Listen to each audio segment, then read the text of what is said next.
Olá pessoal, vamos começar mais um vídeo do nosso projeto. Hoje nós vamos falar sobre conjuntos, certo? A gente vai passar na aula de hoje sobre basicamente tudo que a gente vai ter para falar sobre conjuntos, daquela teoria geral, subconjuntos, um conjunto contém o outro, elemento, união, interseção, diferença de conjuntos. Vamos fazer tudo isso hoje, certo? Para a partir da próxima aula a gente continuar a avançar com o conteúdo falando sobre tipos específicos de conjuntos que são muito importantes nessa parte de pré-cálculo, sobretudo os intervalos, certo? Então, inicialmente, o que é um conjunto? Definir o que é um conjunto é uma coisa um pouco complicada, mas a gente vai entender o que é um conjunto como qualquer coleção de elementos, certo? Qualquer coleção de elementos. E então, como é que a gente pode descrever algum conjunto? Então, a primeira coisa que a gente precisa estudar aqui é como descrever um conjunto. Tá? Então, conjunto, qualquer coleção de elementos. Como descrever um conjunto? Eu vou apresentar para vocês três maneiras de se fazer isso. Uma forma é você listando todos os seus elementos. Certo? O que é um elemento? É algum objeto que pertence àquela coleção. Tá? Então, se você diz que o conjunto é o conjunto das minhas vogais no alfabeto, então os elementos desse conjunto seriam as letras A, E, I, O e U. Qualquer coisa que pertença ao conjunto, que faça parte daquele conjunto, certo? Vai ser chamada de elemento. Qualquer membro daquela coleção vai ser chamada de um elemento. Então, por exemplo, então se eu penso no conjunto das vogais, tá certo? Conjunto das vogais, uma forma de eu descrever esse conjunto é escrevendo assim. Vou chamar esse conjunto de V. Normalmente a gente usa letras maiúsculas do nosso alfabeto para representar os conjuntos, tá? Então eu vou chamar de V, o conjunto das vogais. Então eu represento isso entre chaves. Então eu escrevo A, E, I, O e U. Eu sempre tenho que escrever uma chave para iniciar o conjunto e outra chave para encerrar. Então tudo que está dentro dessas chaves são os meus elementos, certo? Então eu posso representar o meu conjunto, posso descrever ele usando essa representação, listando todos os seus elementos entre chaves, certo?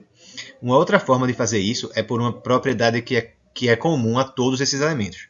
Então eu poderia escrever assim: V é o conjunto dos objetos, que eu vou chamar esse objeto geral, né, como uma coisa variável, uma indeterminada.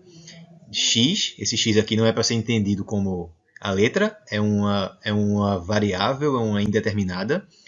É o conjunto das coisas X, tais que X é vogal.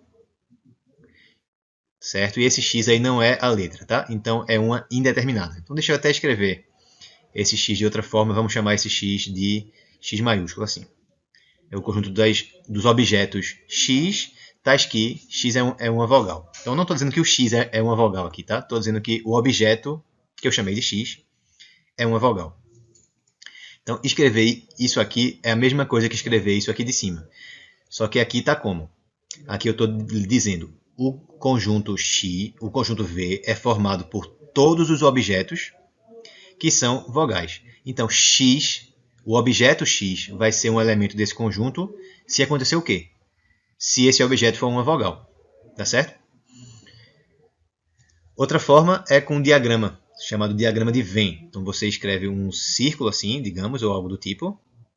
Representa aqui fora o nome do conjunto e dentro desse diagrama você coloca todos os seus objetos, todos os seus elementos. Então, A, E, I, O e U.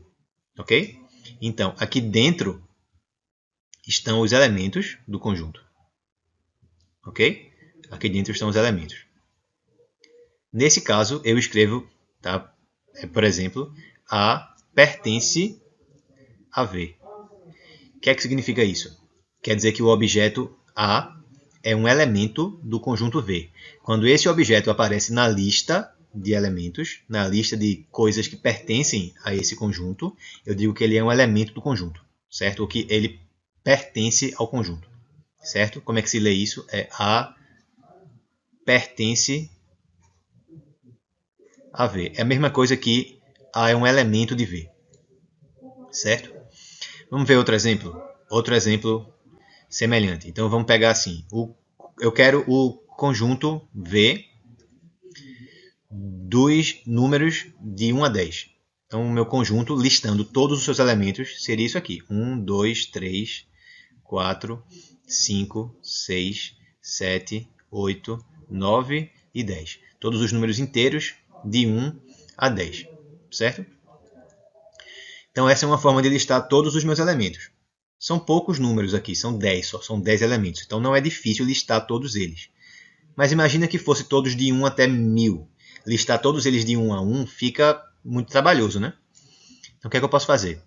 Eu posso usar a segunda forma de representar o meu conjunto, de descrever o meu conjunto, de dizer quais são os seus elementos, por uma propriedade que é comum a todos eles. Então, como que eu posso descrever esses elementos aqui por uma propriedade comum? Posso dizer que são todos os números inteiros, começando de 1 e terminando em 10. Então, eu podia escrever assim, ó. V é o conjunto dos objetos que, a princípio, estou chamando de x, certo? É uma indeterminada, então eu vou dizer assim, é o conjunto dos x pertencentes ao conjunto dos números inteiros, que a gente chama de z, tais que 1 é menor ou igual do que x e menor ou igual do que 10. Se eu escrevo o conjunto dessa forma, é a mesma coisa que tem em cima. Eu estou dizendo, os elementos do meu conjunto são todos números inteiros, e dentre esses, eu quero somente aqueles que são maiores ou iguais do que 1 e menores ou iguais do que 10. Certo? Esse símbolo aqui, ele lê-se como tal que, certo?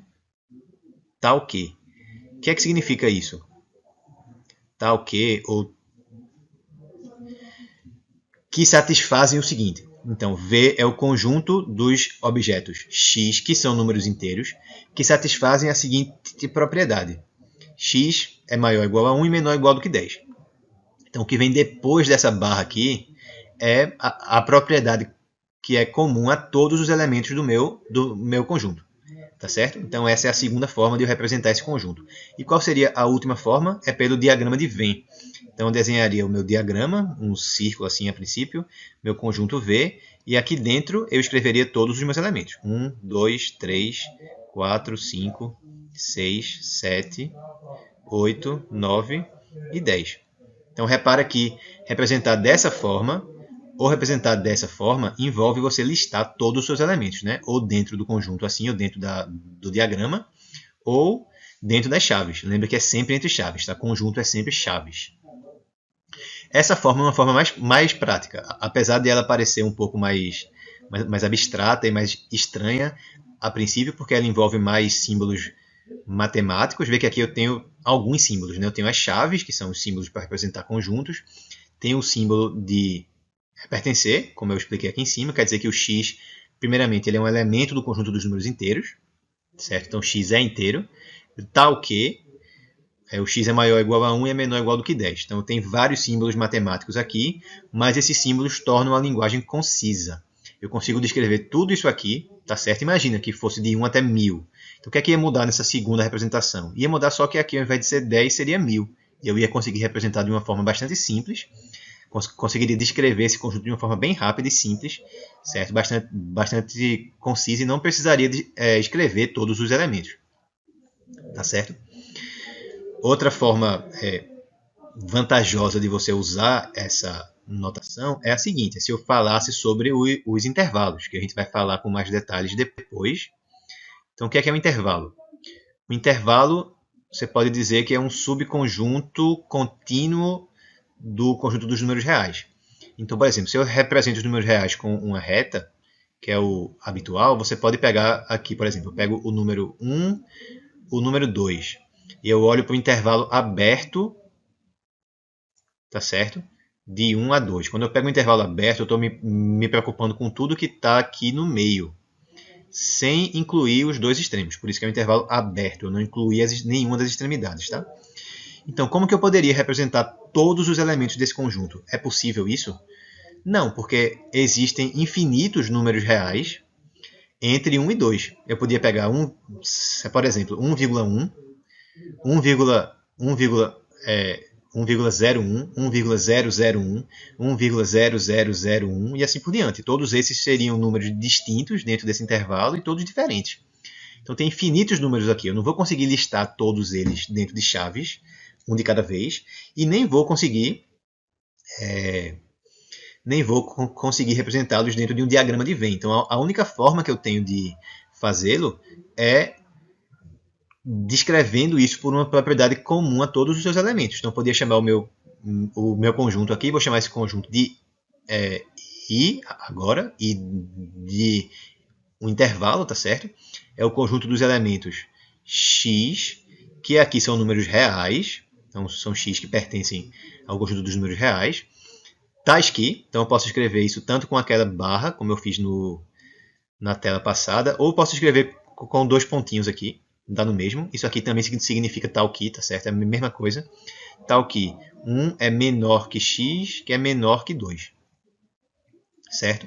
Fazendo isso, eu estou descrevendo todos os elementos desse conjunto. São todos os números reais que são maiores que 1 e menores que 2. Então, eu representei todos eles, mesmo sendo infinitos, com um símbolo bastante simples aqui, tá? A gente vai falar com mais detalhes rapidamente sobre esses conjuntos numéricos depois, os inteiros, racionais, certo, reais, tá bom? Mas aqui eu quero saber só o seguinte: o que são números naturais? O que são números inteiros? São os números que a representação decimal deles ela é exata. Então é tipo 1, 2, 3, 4, 5, etc. 0 e os negativos desses. Então menos 1, menos 2, menos 3, menos 4, menos 5. Os números naturais seriam os inteiros positivos, incluindo ou não o zero. Depende do autor. Tem autor que considera que o zero é natural, tem autor que não considera. Isso aí é a gosto do freguês, tá? Então os números naturais seriam 1, 2, 3, 4, 5, 6, 7, 8, etc. Com zero incluso ou não. Os inteiros seriam os números naturais mais o zero, mais os números negativos.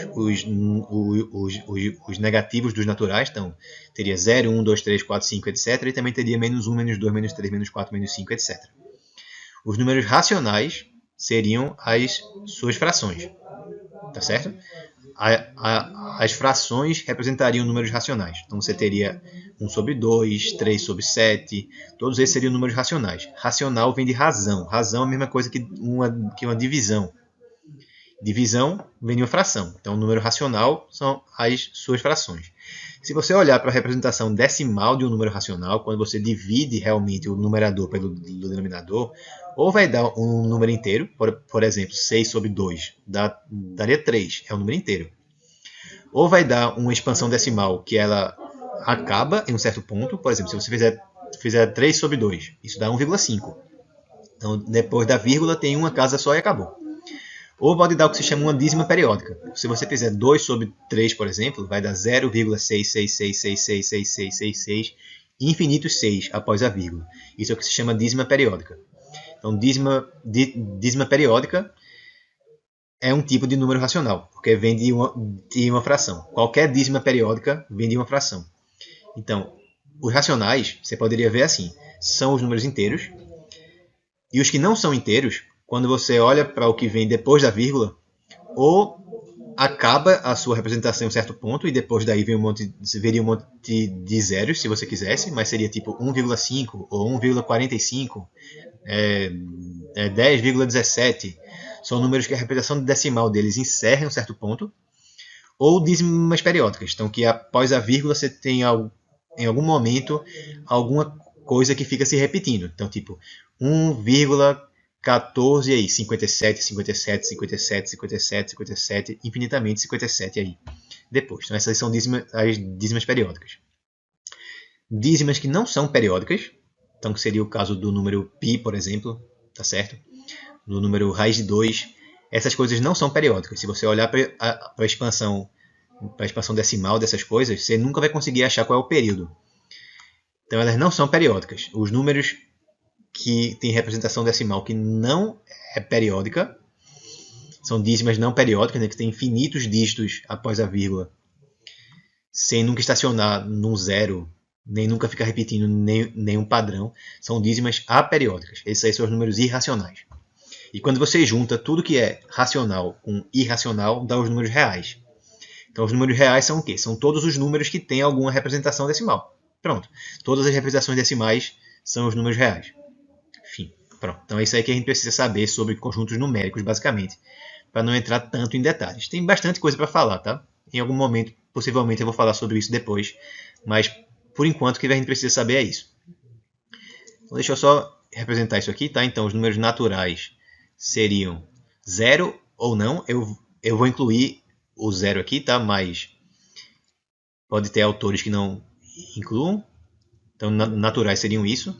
Os inteiros seriam os naturais e os negativos. Então, você teria, por exemplo, menos 5, menos 4, menos 3, menos 2, menos 1, aí, os 0 e os números positivos naturais, 3, 4, 5, etc.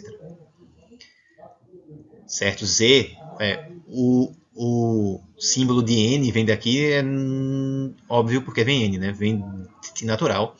O Z não é tão óbvio de onde vem, ele vem da palavra alemã para número, não vou me atrever a dizer a pronúncia, mas ela é assim. Tá? O Q são os números racionais. Então seriam as minhas frações, tá? Tá bom? Então os inteiros e os naturais estão aqui.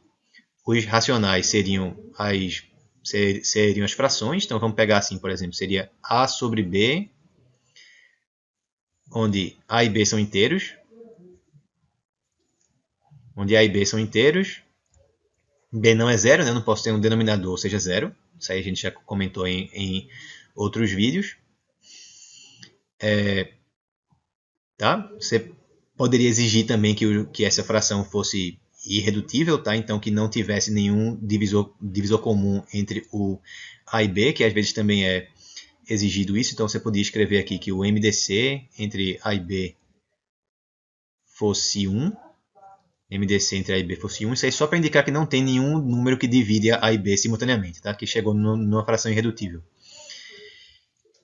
E o R seriam essencialmente todas as expansões decimais. Tudo que é racional, então que tem uma expansão decimal que ou dá um número inteiro, ou dá uma coisa finita após a vírgula, uma quantidade de dígitos finita após a vírgula, ou é uma periódica, tá? E o R seriam todas as expansões decimais. Todas as expansões decimais. Perfeito. Então, repara que existem infinitos números reais, existem infinitas expansões decimais de números entre 1 e 2, então eu não conseguiria listar todas elas. Não vou, porque são infinitas. Se eu não vou listar isso, eu não vou nem listar todos os números naturais, tá? Porque é 0, 1, 2, 3, são infinitas coisas, eu não vou terminar nunca de listá-las. Então o que é que eu posso fazer? É dar um símbolo para isso, ou então representar matematicamente assim, quando for uma coisa como um conjunto como algum intervalo. Tá certo? Então, vamos ver um exemplo.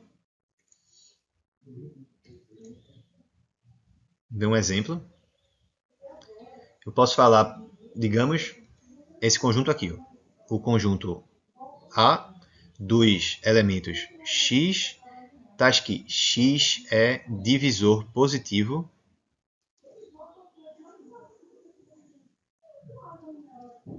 de 10. Isso é a mesma coisa que o quê? Bem, divisor positivo é aquele número que, se eu colocar em alguma fração 10 sobre esse número, a divisão vai dar exata. Tá? Então, que números seriam esses? Seria 1, né? 10 sobre 1 dá 10, dá exata. 2, 10 sobre 2 dá 5, divisão dá exata.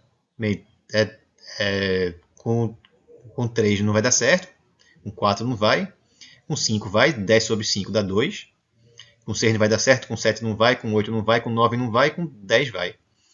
10 sobre 10 vai dar 1. Então, escrever o conjunto desse jeito é a mesma coisa que escrever o conjunto desse jeito aqui, tá? Aqui eu listei todos eles, são somente 4 elementos, tá? Então seria uma coisa simples de fazer. E aqui eu listei eles, eu disse qual é o conjunto por meio de uma propriedade que é comum a todos os seus elementos. Então 1, 2, 5 e 10 são os divisores positivos de 10. Consigo fazer assim também. Certo? Então, em que situação que eu digo que dois conjuntos são iguais?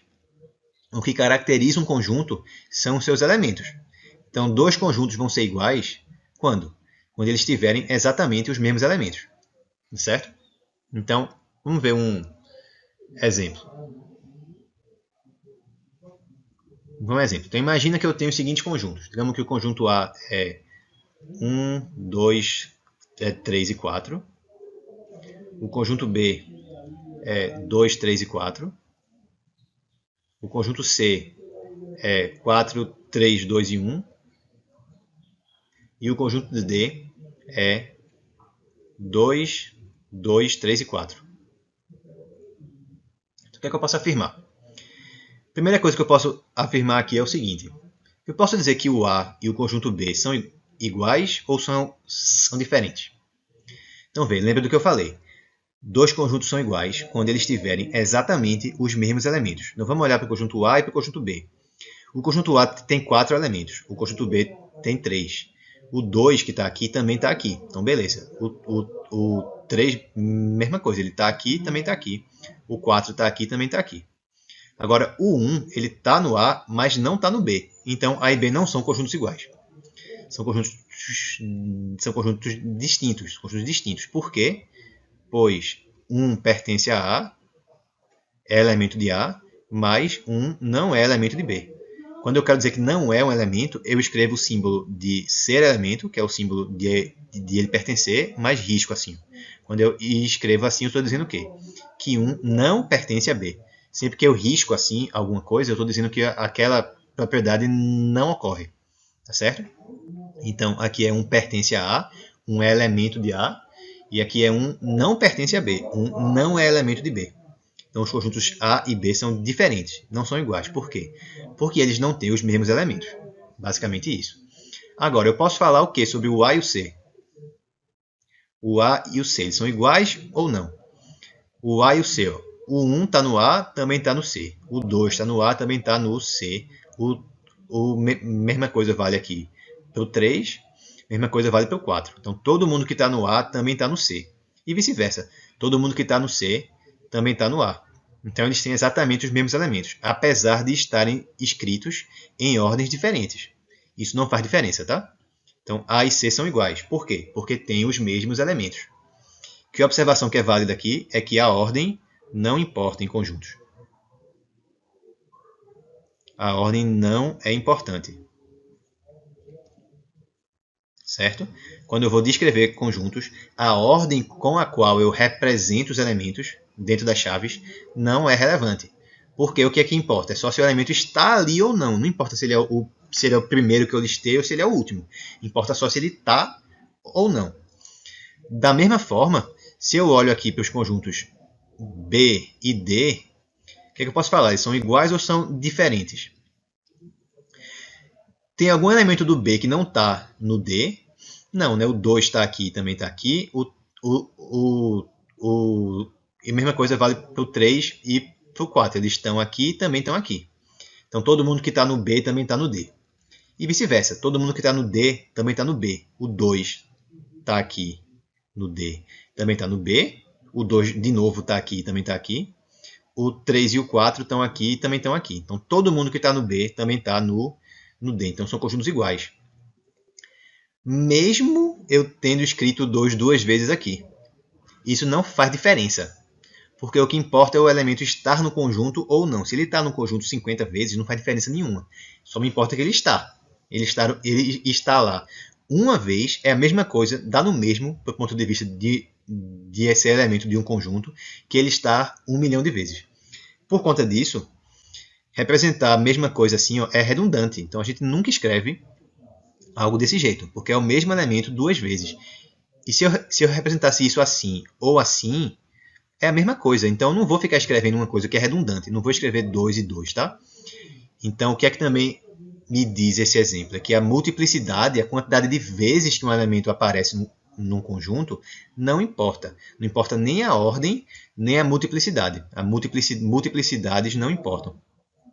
Multiplicidade significa o quê? Seria o elemento aparecer várias vezes. Multiplicidades não importam, assim como a ordem. Tá claro, né? Então, em um conjunto, quando eu vou descrever os elementos de um conjunto, não importa a ordem com que eu escrevo, nem se o elemento ele aparece repetidas vezes. Como não importam as repetições, eu nunca escrevo elementos repetidos dentro das chaves. Eu nunca vou fazer isso aqui. Se o conjunto for esse, eu não vou escrever ele assim. Eu vou escrever ele assim. Ok? Pronto. Então vamos falar agora, já que eu mencionei essa coisa de todo mundo que está no A também está no C, e todo mundo que está no C também está no A, eu podia ter essa relação só por um lado. Então imagina que o meu conjunto fosse esse aqui, que eu tivesse essa figura aqui, por exemplo.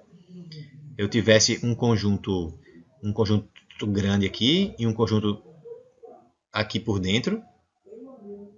Vamos chamar o de dentro de B, o de fora de A. E aí digamos que aqui dentro do B eu tivesse os elementos 2, 3 e 4. E aqui fora o 1, que é exatamente o que eu tinha naquele outro exemplo. Né? O A era o 1, 2, 3 e 4 e o B era o 2, 3 e 4.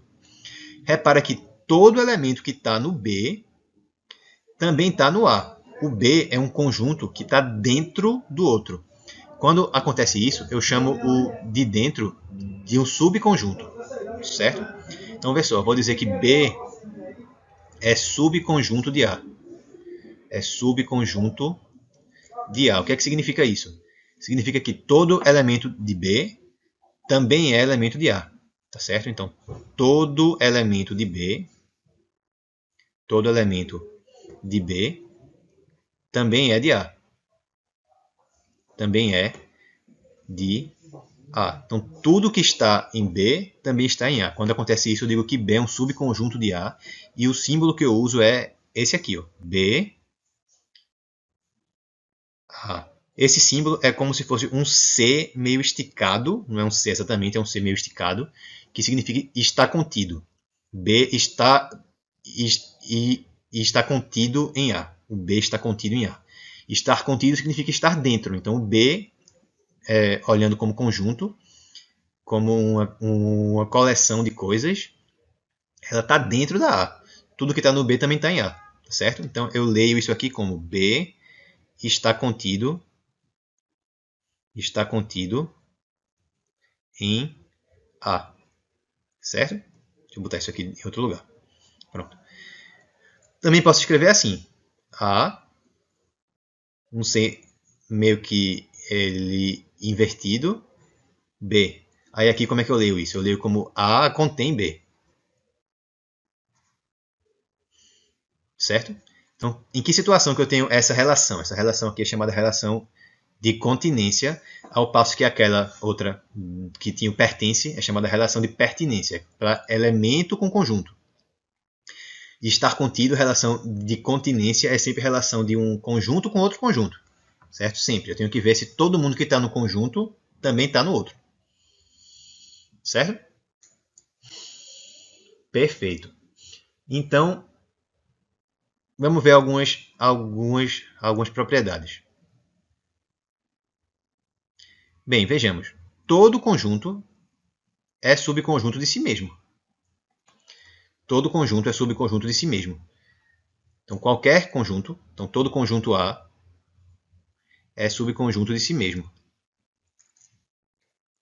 É subconjunto do próprio A. Isso é óbvio, né? É claro que todo elemento de A também é elemento de A. Então, é claro que A está contido em A. A está contido em A, tá certo?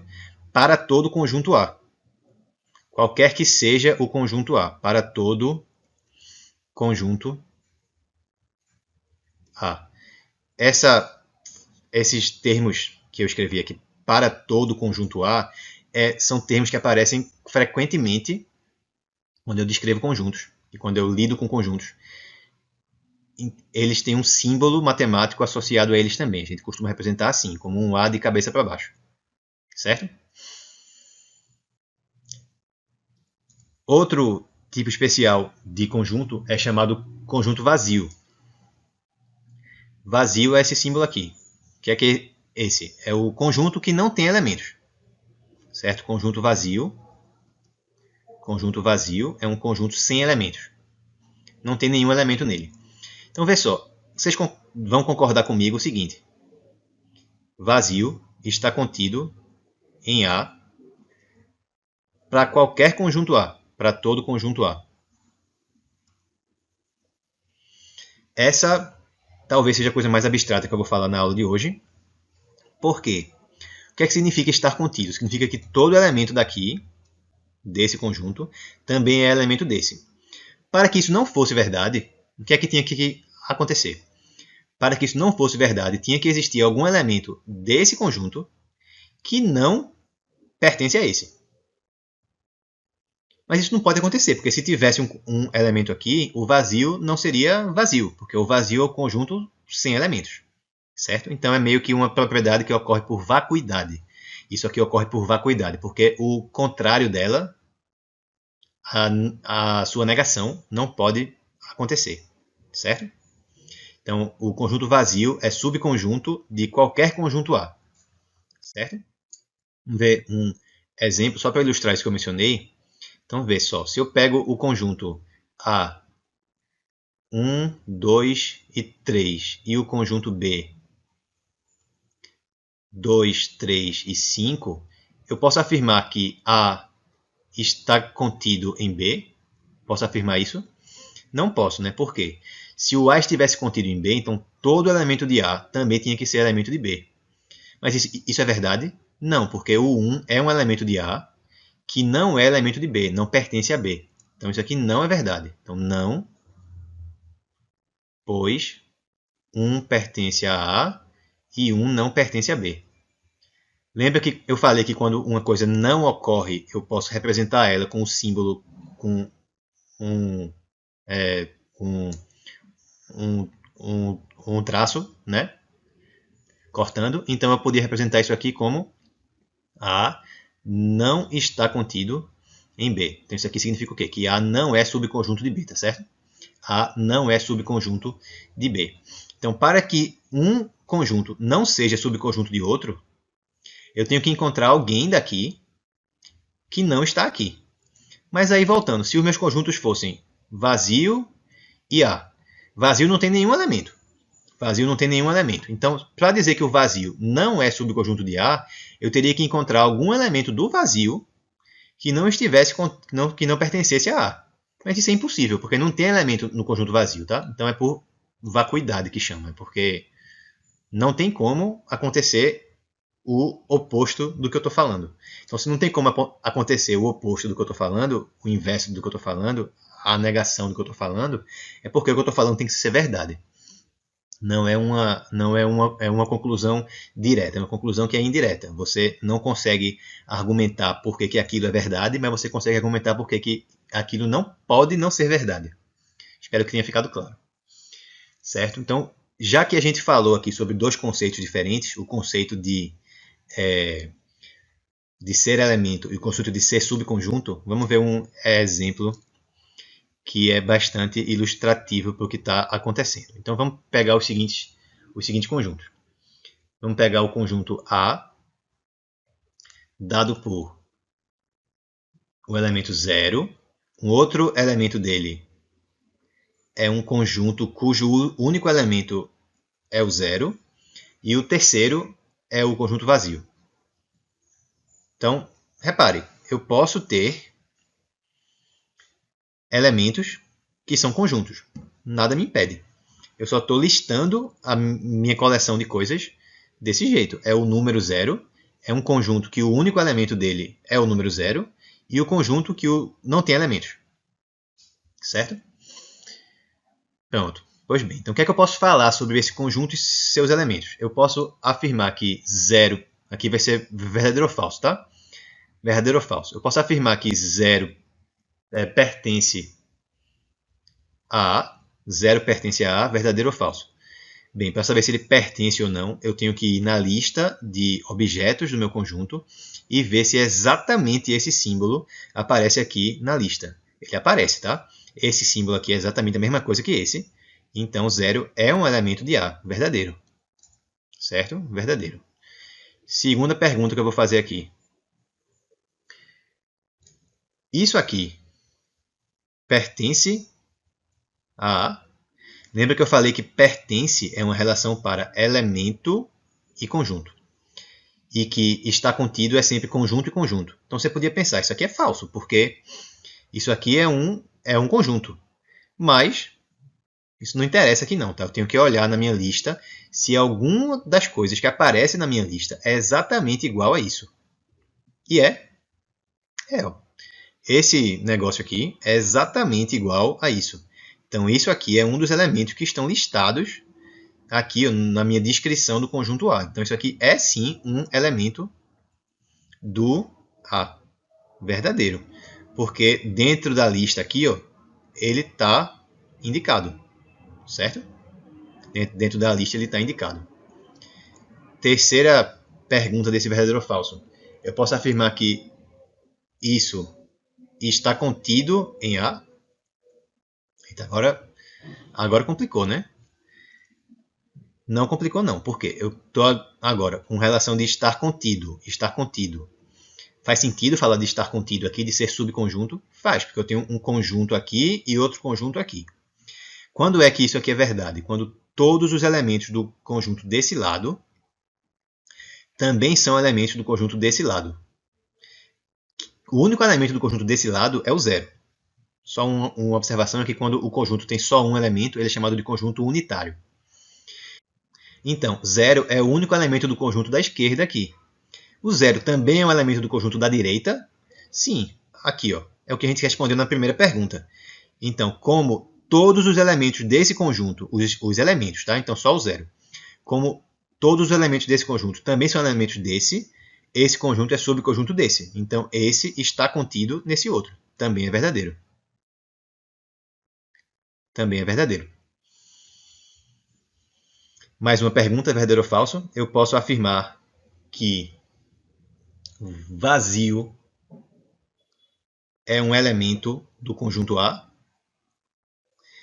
Bem, nesse caso, de novo, estou falando de elemento, então eu tenho que ir na lista e ver se algum dos símbolos que tem aqui na lista é exatamente igual a esse. E é, aqui, ó. Exatamente igual. Então, verdadeiro. Dentro da lista de coisas que estão no A, que formam o A, esse símbolo está. Então, verdadeiro. Mais uma pergunta. É verdade que vazio é subconjunto de A?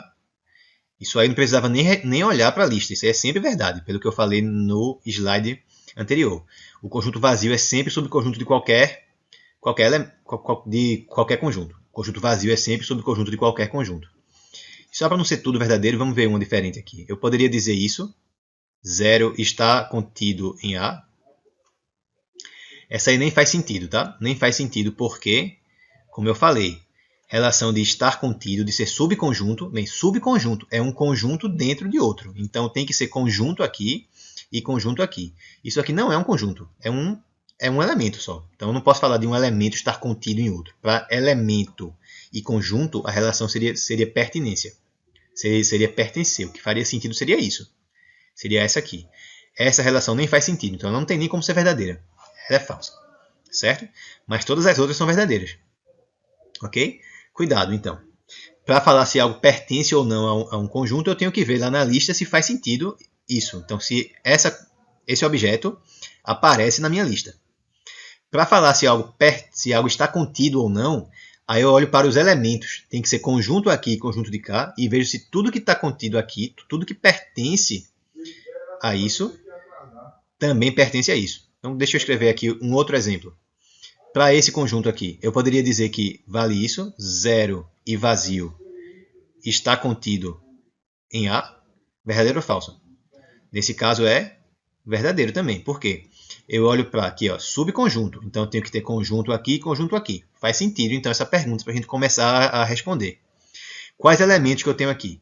0 e vazio. 0 pertence a A? Pertence. 0 pertence a A, foi a resposta da primeira pergunta. Vazio pertence a A? Vazio pertence a A? Pertence, como a gente já respondeu aqui. Então, como todos os elementos desse conjunto da esquerda pertencem ao da direita, então esse conjunto é subconjunto desse outro. Ok? Então, para a gente finalizar essa aula de hoje, eu vou fazer só mais um exemplo, que a gente vai falar um pouco mais depois, que é o seguinte, a gente já comentou aqui que conjuntos podem ser elementos de outros conjuntos. Então eu vou aproveitar e falar sobre o conjunto das partes.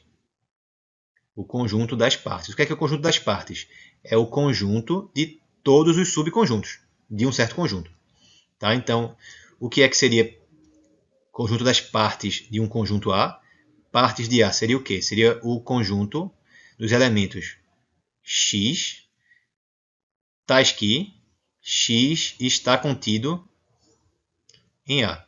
Então, isso aqui está dizendo em símbolos matemáticos, mas escrevendo em língua portuguesa, seria o quê? P de A, partes de A, é o conjunto de todos os subconjuntos de A. Certo? De todos os subconjuntos de A. Então vamos ver um exemplo de conjunto das partes antes de a gente finalizar. Vamos lá. Então, digamos que eu tenha esse conjunto A aqui. Meu conjunto A seja 1 e 2, certo? Apenas. Quem é o conjunto das partes de A? Então, é o conjunto de todos os subconjuntos. Então, se eu vou pegar subconjuntos disso aqui, eu vou poder pegar subconjuntos com 2 elementos, já que ele tem 2 elementos, né? Eu posso pegar subconjuntos com 2, com 1 ou com nenhum. Lembra que o vazio é sempre subconjunto de qualquer conjunto. Então, eu podia pegar o vazio, é o subconjunto com nenhum elemento. Podia pegar subconjuntos com apenas um elemento, os conjuntos unitários, que estão contidos nesse. Seriam quais? Bem, apenas com o 1 e apenas com o 2. Repara que aqui os meus elementos desse conjunto são conjuntos. Então não tem problema nenhum conjuntos serem elementos, tá? Não tem problema nenhum, é uma coisa bastante natural. E podia também pegar o subconjunto que tem 2 elementos. Como o A tem 2 elementos, o subconjunto que tem os 2 é o próprio A. Lembra que a gente viu, né?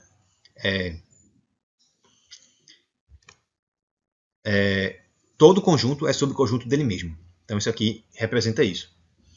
E, finalmente, se eu pegasse um conjunto B como sendo 1, 2 e 3, quem aqui é o conjunto das partes de B? Então eu poderia ter o subconjunto com nenhum elemento, que é o vazio. Com apenas um elemento eu teria o 1 sozinho, o 2 sozinho e o 3 sozinho. Poderia ter com 2 elementos, subconjuntos com 2, então poderia ter 1 e 2, poderia ter 1 e 3, poderia ter 2 e 3, poderia ter 3 e 1. Bem, 3 e 1 é a mesma coisa que isso, né? Lembra que a ordem não importa. Então já listei todos os possíveis com 2 apenas. E, finalmente, o conjunto que tem todos os 3 elementos que o B tem, que é o próprio B. Então, assim, eu listo todos os subconjuntos de B. É o conjunto das partes do B. Certo? E só para finalizar, mais uma observação é que, lembra que eu falei que dois conjuntos são iguais quando eles têm os mesmos elementos? Quando eles têm os mesmos elementos. Então, uma observação final aqui é que eu tenho A igual a B quando isso é equivalente à mesma coisa que dizer o quê? Todo mundo que está em A está em B e todo mundo que está em B está em A. Se todo mundo que está em B está em A, é porque o B está contido em A. E se todo mundo que está em A também está em B, é porque o A está contido em B. Então, dizer que A e B são iguais é a mesma coisa que dizer que A é subconjunto de B, A está contido em B e B está contido em A. Certo? Isso aqui às vezes é útil. Tá bom, pessoal? Então, vou finalizar aqui por hoje, tá? Na próxima aula a gente fala sobre operações entre conjuntos. Então, a gente vai falar sobre união, interseção e também sobre a diferença entre conjuntos, tá? Então é isso. Espero que vocês tenham gostado. Um abraço em todos e até a nossa próxima aula.